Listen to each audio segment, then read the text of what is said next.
aytaylik Turkiyada o'qish qanaqa bo'lyapti, necha pul bo'lyapti deyishadi. Men so'rayman, qaysi shahar? Istanbulmi sanki? Ya'ni Turkiya ikkiga bo'linadi, Istanbul va boshqalar. Shunaqa holatga bo'linadi. Istanbulmi? Ko'pchilikda Istanbulga qiziqishadi. Aytadi, men Istanbulda o'qimoqchiman. Istanbulda shartlari bor. Davlat universitetlariga kirish sal qiyin, imtihonli. Tayyor bo'lmasangiz kira olmaysiz. Xususiy universitetlar sal qimmat. Desam, уже umidi uzilib qoladi-da, meni buncha pulim yo'q, menda sharoit yo'q deydi-da.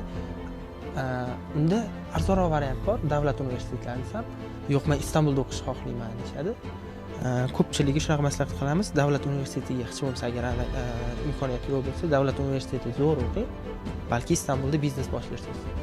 Istanbulda katta odamlar bo'larsiz degan, balki darslar berarsiz degan maslahat beramiz. Shu uchun davlat universitetlarining ham plyus tomonlari bor. Birinchi o'chirda narxi, ikkinchi o'chirda intizom.